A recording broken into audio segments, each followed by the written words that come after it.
What's up guys, how's it going? Welcome to another video here on the channel. Today, I'm going to talk about the Kelly and Prosser's case. So if you haven't subscribed to the channel yet, please do. And don't forget to turn on notifications. Now, without further ado, let's go to the video. In 1968, Linda Garner and Marty Hoffman met. Shortly thereafter, they engaged in a relationship and later decided to start a family. At that time, the couple lived in the city of Columbus, capital of the U.S. state of Ohio. Later, they had their first child, a boy named John. 2 years later, they had another one, a girl named Chrissy. It is said that Linda and Marty were hard workers and were doing their best to provide a better life for their two children. They didn't intend to have more children, but Linda became pregnant again, and on February 24, 1974, she gave birth to a girl they named Kelly Ann Prosser. Nobody knows for sure why, but in 1976, Linda decided to divorce her husband, and in the same year, she married a man named Ross. At the time, Kelly was only 2 years old, and her biological father was never very present in her life. She started to call her stepfather by father. Ross had 2 other children from a previous relationship, but they lived with their mother. He and Linda quickly prospered and were finally able to finance their first home. The purchase of the house was a dream come true, and everyone who knew the family said they were apparently happy. Kelly was a very restless girl, and from an early age, she liked to show that she knew how to do her own thing, including she even learned to ride a bike without anyone helping. The family was very close, and everyone in town knew them from being very religious and helping many people in the community with charity events and local festivals. At these events, Kelly stood out from the rest of the kids and even won a talent contest at school.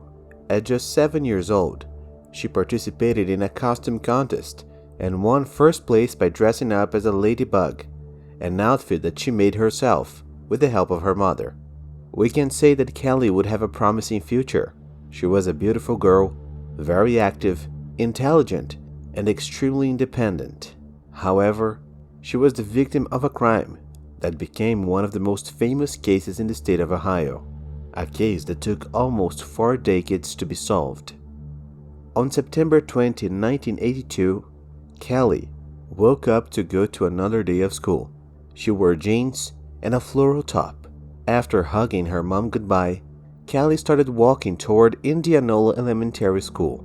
The girl started to go back and forth to school alone after her older brothers, who used to go with her, changed schools because they entered high school. According to sources, Linda, the mother of the child, took and picked up her daughter every day, but Kelly insisted that she wanted to go and come back alone as she wanted to feel more independent. Linda was reluctant at first and didn't want to let her daughter to go to school alone, but later she thought there would be no problems as the school was only a few blocks from her house. The woman made the journey countless times with her daughter to make sure the girl knew the way and didn't run the risk of getting lost. But what Linda didn't think was that the child getting lost would be the least of the risks there. When Kelly got to school, it was a day like any other. She joked with her classmates at break and even helped the janitor water the plants. Her brothers usually got home before her, but when Kelly didn't arrive at her usual time, they just assumed her mother was with the girl. Linda came home that night and asked where Kelly was.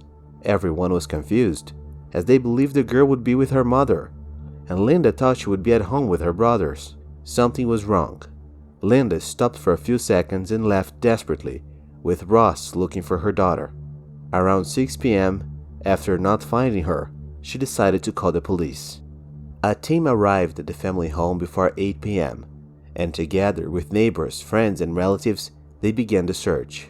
The task force spent the night looking for Kelly, but at midnight, officers said they would need the fire department's help, as the area to be searched was too large.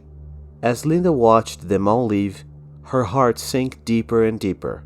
No one in the house slept that night, wondering where the girl might be. The next day, some reports began to emerge. Witnesses said they saw her walking alone through the neighborhood around the time Callie would return home from school.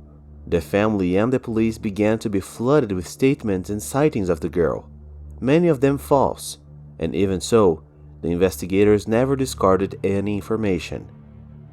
Meanwhile, about 20 miles away in Madison County, a family driving along the country road happened to experience something strange near a thicket. They got out of the vehicle to check what it would be. It was a blue raincoat. None of the family suspected who that cape was, until later they heard the news of Callie's disappearance on the radio, where it was reported that she was last seen wearing a blue raincoat. Police were called to the rural area around 8:30 p.m. on September 21st and began searching the fields in the area. It soon became very dark and the search was called off at 2 a.m. The following day, September 22nd, a local police officer informed his colleagues that he had seen what could be a body with his binoculars in a place a little far from the search area. When they got there, the scene was horrific and shocked even the most experienced police officers. The authorities quickly set up a task force with the help of several police stations in the region to find the culprit, but that would be a really difficult and exhausting task. The detectives worked tirelessly and exhausted every clue and possibility they had. Unfortunately, investigations stalled and time passed. No one had any idea what could have happened, and thus the case went cold. There were a few suspects at the time, but all the evidence against them was only circumstantial, and doubts only grew over the years. Everyone who entered the list of suspects was discarded, and so the investigation continued for decades, without anyone being arrested. When DNA testing became available, the Columbus Police Department decided to revisit little Callie Ann Prosser's case. Fingerprints and male fluid collected at the time were sent for analysis. However, nothing 100% compatible was found in the database.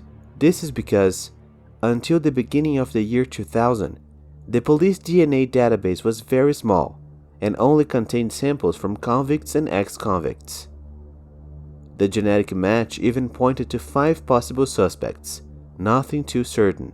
All tips were analyzed, but unfortunately, due to the little material collected at the time and poor DNA preservation, all tests were inconclusive and negative. One man was arrested, but was released 2 days later due to lack of evidence. He would be a former resident of the region where Callie was found, who even after so many years managed to prove that he was not in the city on the day of the crime. The case went cold once more. It was never filed, but no police officer was responsible for the investigation. In 2007, when a new team of detectives took over the case, they tried everything to solve the crime, including, due to them, Callie's story being told on several TV and radio programs at the time. Even so, the case remained unsolved. The officers even received several complaints, and almost 100 people called the police station to give their testimony, but unfortunately, they were back to square one again. In early May 2020, some detectives who worked on the Callie Ann Prosser case decided to join together and created a podcast called The Fifth Floor. The main purpose of this project was to tell the whole story of the girl and try, with the help of listeners, to finally solve the case. The podcast was a complete success, and the case caught the attention of the media and many experts in unsolved cases. The hope was that anyone with information would come forward. This forced the police department to act in order to be able to respond to the thousands of messages they received after the new impact of the case. They then decided to hire Advanced DNA, a genealogy research company that helped put together a possible family tree based on genetic material found at the time of the crime. And finally, in June 2020, 38 years after the crime and just 1 month after the podcast started, Columbus detectives went public to finally announce that they managed to solve the case. DNA taken from the crime scene indicated that the perpetrator was a man named Harold Jarrell. Finally, after years of agony and uncertainty, the Prosser family could rest, knowing that the person responsible for the crime against little Kelly was found. But unfortunately, he could not be punished, as he had already passed away. Harold Jarrell was 29 when he committed the crime. Neither the man nor his relatives were related to the girl's family. They didn't know each other, and the only thing they had in common was that they lived in the same city. According to investigators, Harold took the girl at a random, as if he had no specific target, just taking advantage of the situation of her being alone. Harold already had left the house that day with a bad intention, and unfortunately, somehow, Kelly crossed his path.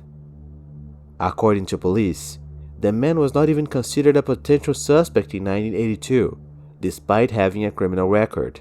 He had already been arrested in 1977. He was tried and sentenced to spend 5 years in prison for attacking another girl who luckily survived. Coincidentally, he passed away in early 2020, age 67, due to a heart failure, just months before the case was resolved. In an official statement, Kelly's family thanked the authorities for their dedication to her case.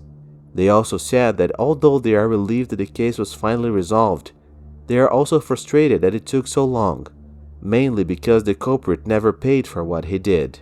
Kelly's brother, John, who was 16 at the time and is now in his late 60s, told a local newspaper the following: "I know that no matter what happens, nothing can bring Kelly back, but the wound hasn't fully healed yet. That monster didn't pay for what he did, and nobody knows if he ever hurt other children. On the other hand, his death saved us from witnessing a trial, which would be long and painful for all of us. I believe that God will take care of the one who harmed us, because God does not let the guilty go unpunished."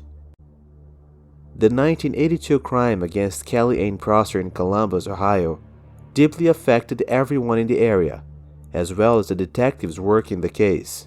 The heartbroken family were not alone in their grief, as they all joined them in their desperation to find the person responsible. Finally, the tireless efforts of the investigators who never gave up on this case were extraordinary, and we are truly fortunate today that these forensic techniques have advanced a lot. There are no perfect crimes, only poorly investigated ones, and luckily, even after several years, the culprit was found and his judgment would be made by another judge. Alright folks, so that's it for today. Thanks for watching until the end, best wishes, and I see you next time.